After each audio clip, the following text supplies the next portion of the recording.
और एक चालक ए था, एक चालक बी, और इन दोनों चालकों को जोड़ेंगे तो मान लो इसका विभव V1 है और इसका विभव क्या था V2, और V1 की वैल्यू ज़्यादा है और V2 वैल्यू क्या है कम।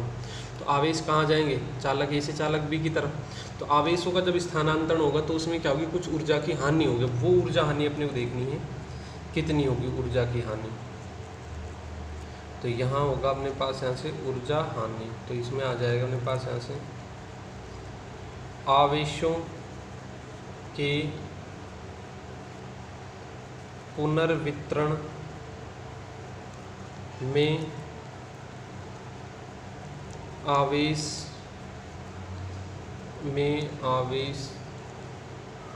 चालक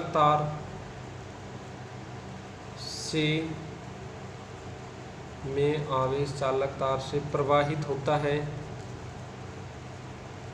चालक तार से प्रवाहित होता है। अतः कुछ ऊर्जा उष्मा के रूप में,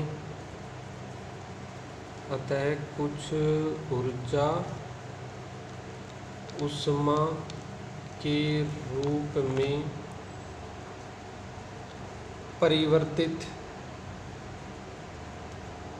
हो जाती है, अतः कुछ ऊर्जा उष्मा के रूप में परिवर्तित हो जाती है। इस परिवर्तन को ही उष्मा या ऊर्जा हानि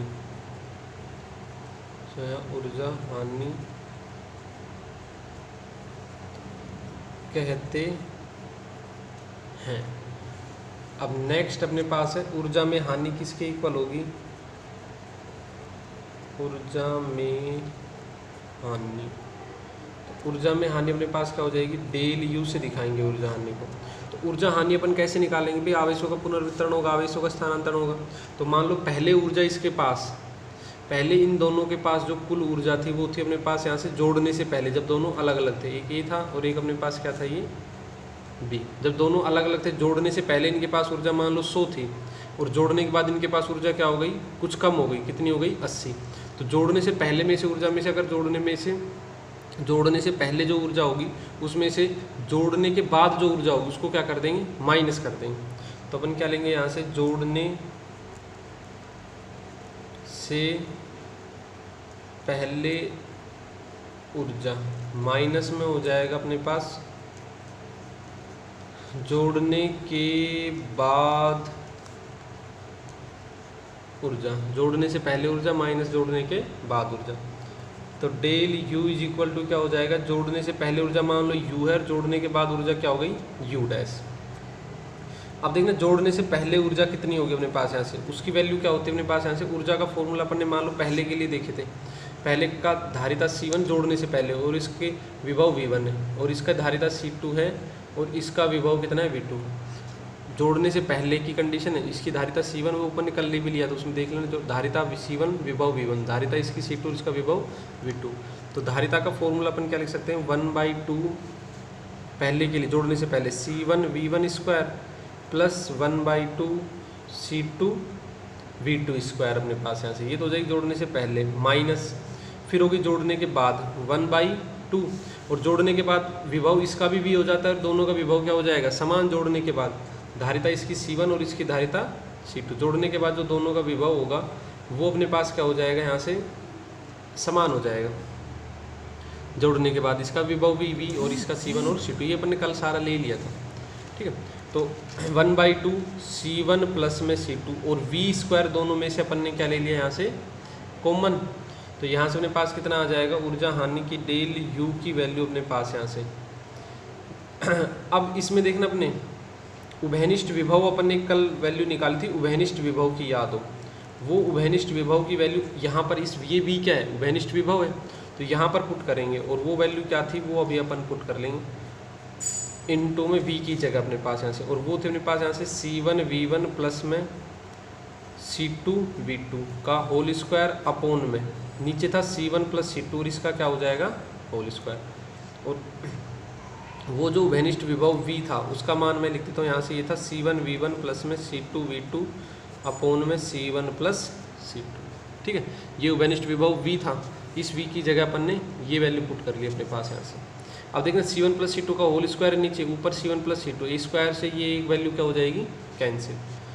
तो यहाँ से डेल u की वैल्यू क्या होगी अपने पास यहाँ से 1/2 C1v1 plus 1/2 C2v2 square minus का 1/2 C1v1 प्लस में C2v2 का होल स्क्वायर अपोन में C1 प्लस C2। ठीक है, तो ये आ जाएगा 1/C1v1 C2v2, यह आ गया अपने पास यहाँ से। अब देखना ये इसको अपन अब इस टर्म को सोल्व नहीं करना है, इसके बाद जो टर्म आएगी उसको अपन वैल्यू डायरेक्ट अपन याद रखेंगे और वो आएगी C1 C2 v1 minus v2 का होल स्क्वायर अपोन में 2C1 प्लस में C2 अपने पास यहाँ से। ये आएगी C1 C2 v1 minus v2 का होल स्क्वायर अपोन में 2, इस टर्म को ये बहुत लंबी टर्म जाएगी, यहाँ से इसका होल स्क्वायर खुलेगा a प्लस बी का whole square, A square plus B square plus 2ab, फिर नीचे से 2C1 C2 plus C1 plus C2 LCM आएगा, फिर एलसीएम की इसके साथ पूरे को सोल्व करेंगे, कॉमन वगैरह लेंगे तो एक पेज भर जाएगा उसी में। तो एग्जाम वगैरह में भी नहीं कर हम लोग ये वैल्यू डायरेक्ट याद रखेंगे कि C1 C2 v1 minus v2 का होल स्क्वायर अपोन में 2C1 प्लस C2, ये वैल्यू आएगी अपने पास यहाँ से इसकी। ठीक है, अब नेक्स्ट अपन क्या करना है, इसके बाद ये वैल्यू आई गई। अब इसके बाद अपने को लेना है कि यदि v1 is not equal to v2 हो तो v1 माइनस v2 का स्क्वायर इज ग्रेटर देन 0। अगर v1 की वैल्यू v2 के इक्वल नहीं होगी तो ये जो v1 माइनस v2 का होल स्क्वायर ये हमेशा वैल्यू क्या होगी, अगर मान लो प्लस में आ रही तो वैल्यू 0 से बड़ी रहेगी, माइनस में आ रही है अगर मान लो माइनस में भी है तो भी स्क्वायर वापस से क्या कर देगा इसको प्लस। अगर ये वैल्यू, अब ये पूरी वैल्यू अगर पॉजिटिव है, अब ये पॉजिटिव है v1 माइनस v2 का होल स्क्वायर, तो C1 C2 और C1 प्लस C2 तो होंगे ही पॉजिटिव, यानी डेल u की वैल्यू अपने पास क्या होगी, ग्रेटर देन 0। अब डेल u की ग्रेटर देन वैल्यू 0 क्या होगी, डेल u अपन स्टार्टिंग में लिया था u माइनस u डैश याद हो। अब ये डेल u की वैल्यू 0 से ज़्यादा कब आएगी, जब u क्या हो, is greater than u dash, यानी कि जोड़ने से पहले ऊर्जा ज़्यादा और जोड़ने के बाद ऊर्जा क्या हो, कम। तो इसका मतलब क्या हो जाएगा, अर्थात ऊर्जा में कमी होगी, क्योंकि डेल u की वैल्यू क्या हो रही है, ग्रेटर देन 0, तो ग्रेटर देन 0 का मतलब ऊर्जा में कुछ क्या हो रही है, कमी होगी अपने पास यहाँ से। अतः संयोजक तार में आवेश प्रवाहित होने से, अतः संयोजक तार में आवेश प्रवाहित होने से कुछ ऊर्जा ऊष्मा में बदल जाती है, कुछ ऊर्जा ऊष्मा में बदल जाती है, यही ऊर्जा में कमी का कारण है, यही ऊर्जा में कमी का कारण है। और अगर मान लो v1 किसके बराबर हो जाए, v2 के, तो अपन लिख सकते हैं कि भाई v1 माइनस v2 क्या हो जाएगा, 0, और डेल u की वैल्यू क्या हो जाएगी, 0। अगर v1 और v2 बराबर है तो ये वैल्यू 0, तो डेल u की वैल्यू 0, यानी कोई ऊर्जा हानि नहीं। तो अगर दोनों चालक हैं उनके ऊपर विभव का मान क्या होगा, समान होगा। तो विभव अगर दोनों पे समान है तो इसका मतलब क्या हो जाएगा, कोई ऊर्जा की हानि नहीं होगी। क्यों नहीं होगी, क्योंकि अगर विभव समान है तो आवेशों का स्थानांतरण नहीं होगा, क्योंकि आवेशों का मैंने बताया था स्थानांतरण जो होता है वो हमेशा होता है उच्च विभव से निम्न विभव। अब दोनों पर विभव ही समान हो गया। अब अगर विभव समान हो गया तो इसका मतलब क्या होगा अपने पास यहाँ से विभव समान होने का मतलब कि दोनों पर आवेशों का स्थानांतरण नहीं होगा अपने पास। यहाँ से मान लो पहले पर विभव 4 है तो ए पर विभव 4 है तो बी पर भी कितना ही होगा, 4। अब आवेश क्या नहीं होगा, किसी भी तरफ स्थानांतरित नहीं होगा अपने पास यहाँ से। ठीक है, तो ये हो जाएगा अपने पास यहाँ से। अब ये जो चैप्टर होगा अपने पास यहाँ से, जो धारिता वाला था अपने पास यहाँ से चैप्टर क्या हो जाएगा, कंप्लीट हो जाएगा धारिता। अब इसके बाद अपन नेक्स्ट चैप्टर, ये जो 4 चैप्टर अपन ने किए हैं, फर्स्ट सेकंड थर्ड और फोर्थ, इन 4 चैप्टर को मिला के होती है अपने पास कंप्लीट 1 यूनिट में। बता देता हूँ यहाँ से, ये जो फर्स्ट सेकंड थर्ड और फोर्थ, ये अभी तक जो 4 चैप्टर पढ़े इनको मिला के कंप्लीट 1 यूनिट होगी। और ये होंगे कंप्लीट 1 यूनिट, या ये चारों चैप्टर मिला के होंगे मेरे पास यहाँ से 7 नंबर के।